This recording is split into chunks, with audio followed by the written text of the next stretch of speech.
Hey guys, welcome back to episode 8, Creating Personas.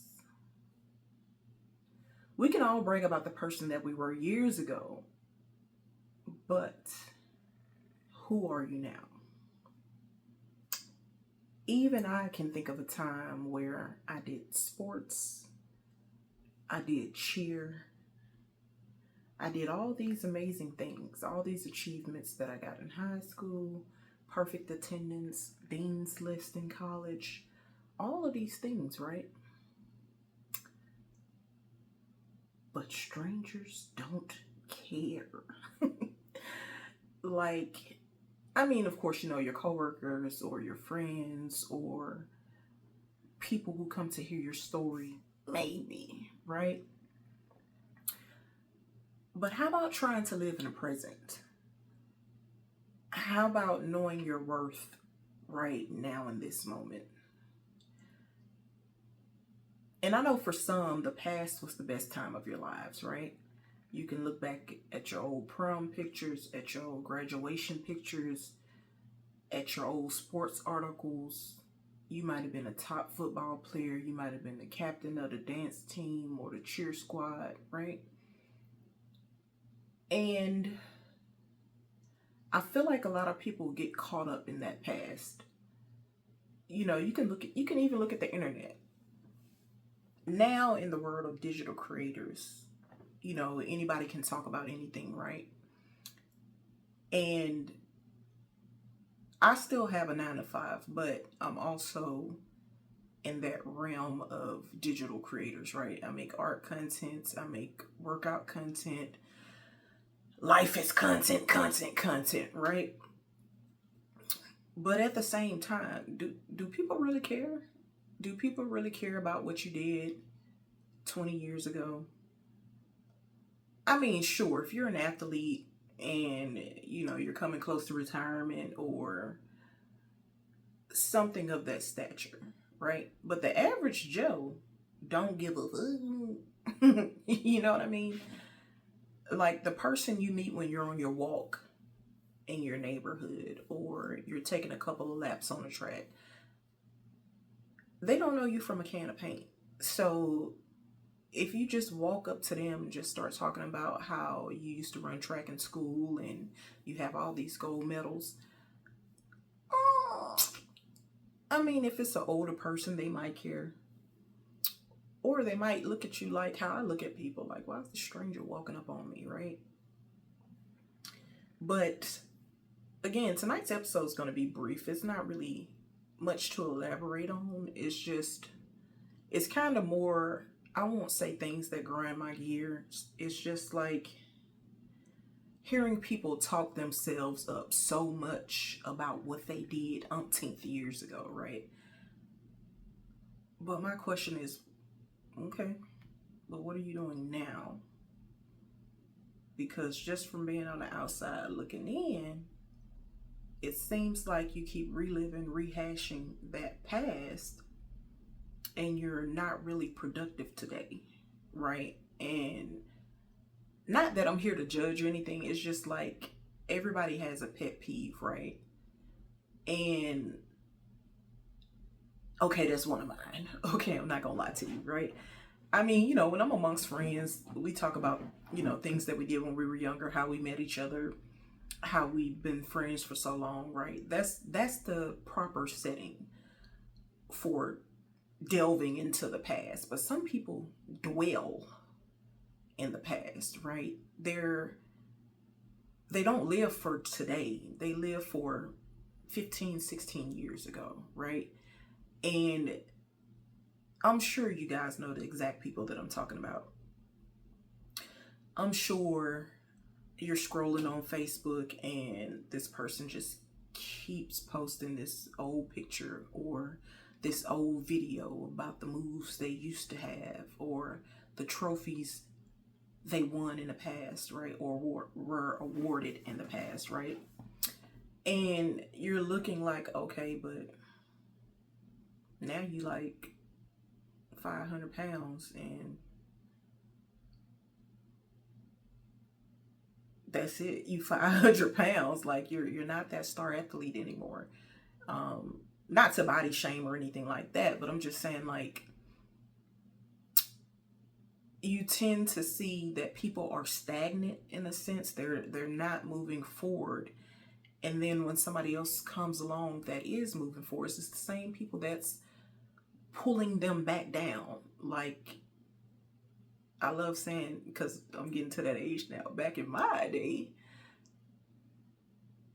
people talked about the crab in a barrel effect, right? Those are the same people that are shunning you for your now achievements, and then are quick to bring up what they did again years ago, right? Okay, yeah, I see you got that new job. I see you got promoted. But remember when we was in high school? No. I barely remember what happened yesterday, kid. Like, what are you really saying? And again, there's a time and a place for those things, you know. Either way, life goes on and time moves forward rapidly, right? Regardless of how you feel about it, regardless of what you think about it, life is steady moving forward. Time is steady moving forward, right? Unless you have a time machine or, you know, something like that, you want to tell me about it. And like, because there's a few things I like to go back and change that would have saved me a whole lot of time and a whole lot of money, right?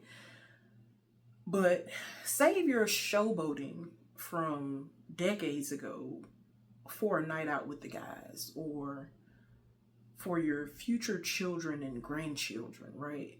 And again, I mean, this is just my unhumble opinion, okay? I can't tell anybody how to live their lives, but people don't care. Unless they're your people. Like, everybody on Facebook ain't your friend. Everybody on all these other apps ain't your friend. Yes, you're funny sometimes. Yes, you probably missed your call as a comedian. But looking at you today, what are you doing? Like, that, I mean, that just is what it is. Like, what are you doing today? And I assure you, most random people don't want to hear how great you once were, right? And people are so nosy, include me. I'm one of them. It's me. I get it from my daddy. Okay. People are more interested in the now, right? Unless you meet somebody that's like you, that's stuck in the past and still on your mom's couch or the basement or the Bates Motel. Well, we ain't gonna tell nobody else. But I don't know about you guys. I'm from a small town, right? And it's so many people that I know that had they left that town, they would have gone on to do amazing things. And some people did leave and go on to do amazing things and then came back and fell into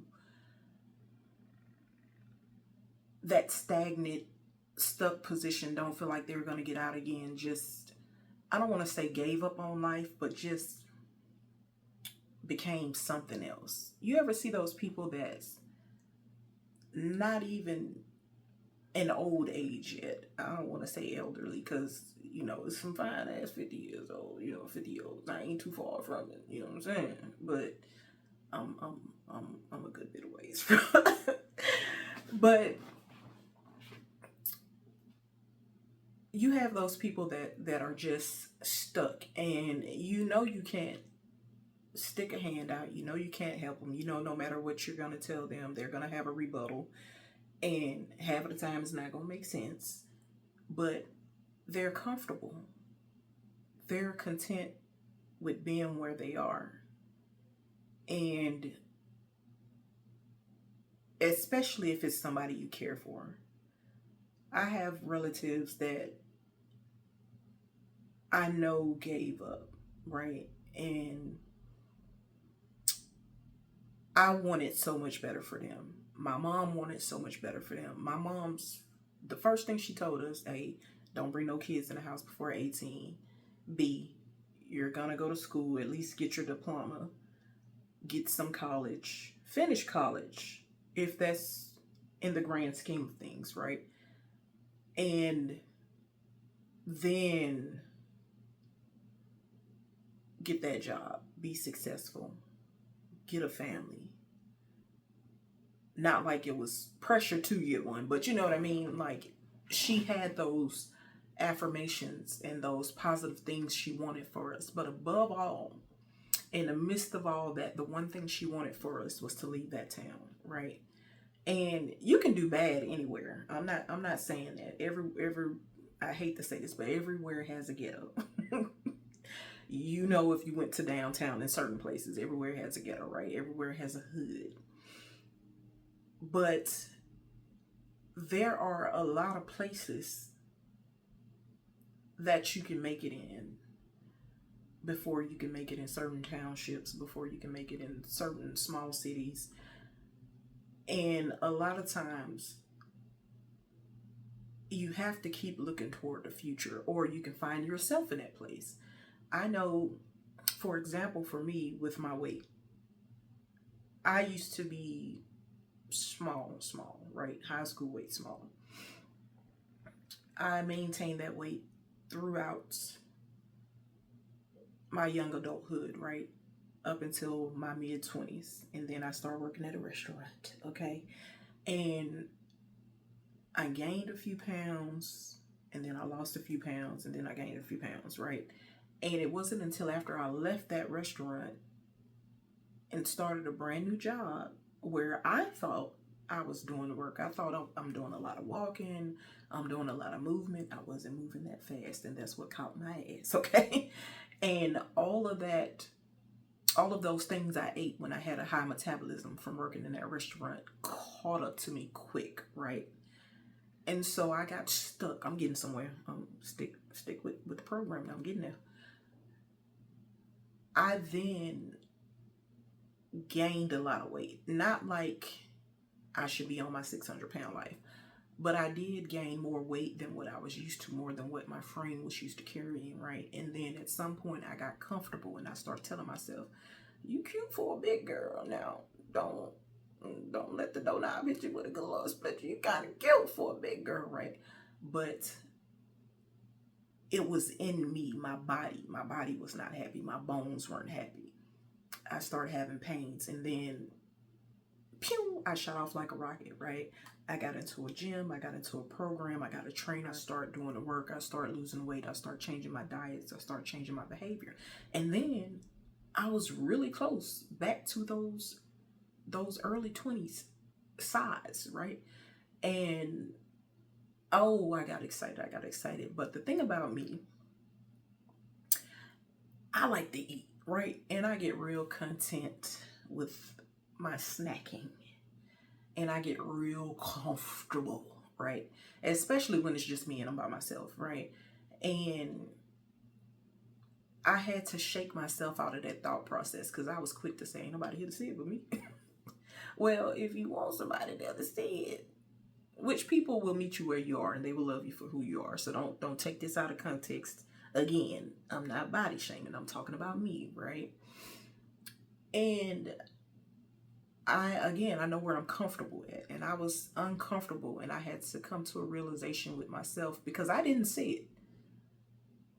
My grandma told me every time I went home, girl, you putting on some pounds, ain't it? But I never saw it. And then one day it hit me out of nowhere, and I knew exactly where I went wrong at, right?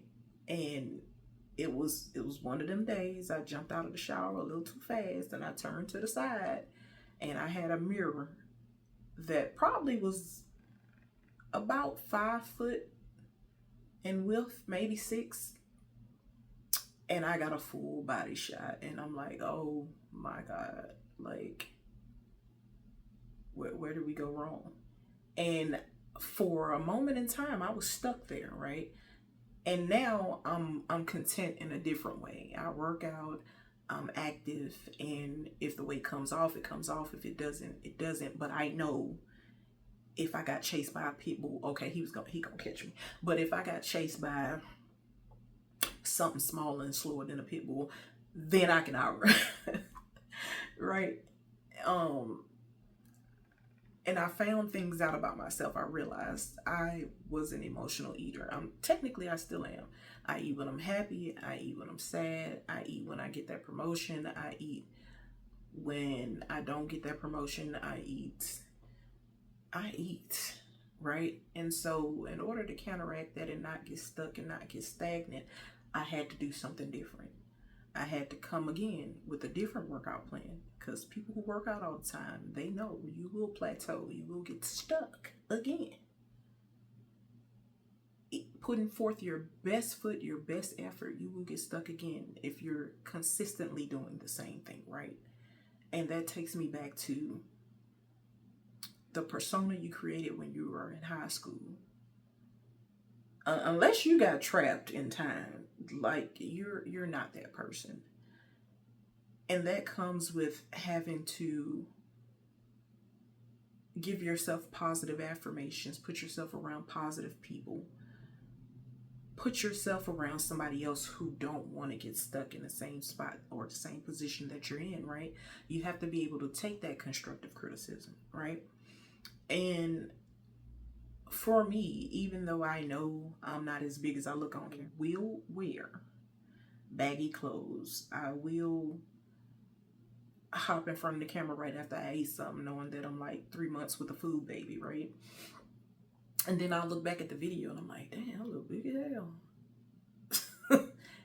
And then an hour or two later, I go look again and I'm a lot smaller, right? So anyway, like I told y'all, I get to rambling, right? But for the sake of keeping it short, what are you doing for yourself now? What are you doing today? Who are you today? Because I guarantee you, even though your mindset may be 15 years ago, I assure you, you're not the person that you were 15 years ago. But stranger things have happened. That's it. That's all, y'all. Again, this has been Candid Talks with Tenn for the Tenn Talks a Lot podcast. I know I forgot to tell y'all that at the beginning of the video, but you know, YOLO. Oh yeah, it's Wednesday. Happy New Year. It's Wednesday. By the time you see this video, we're in a new year. We're in 2025. Live, laugh, love. And be happy where you are. Just know you're not meant to stay there, okay? Okay. Bye.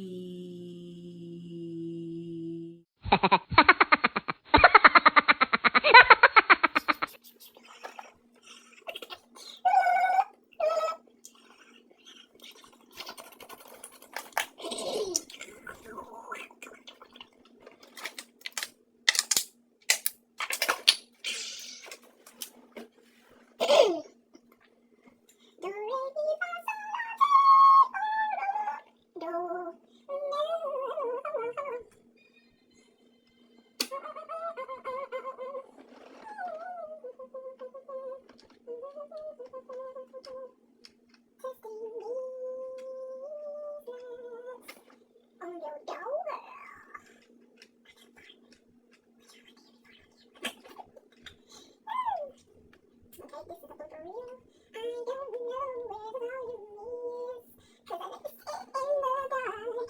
Or am I late? I to sit in the dark of days. Okay, take some of the bass up.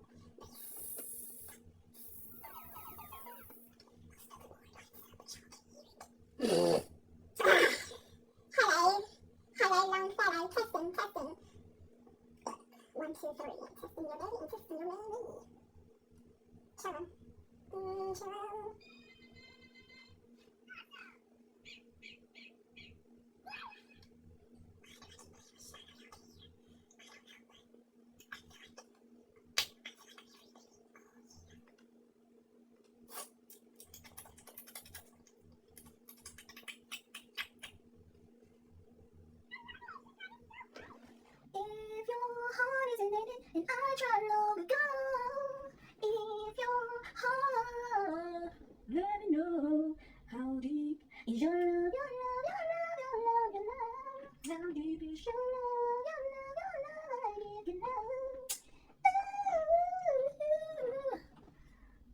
breaking my heart.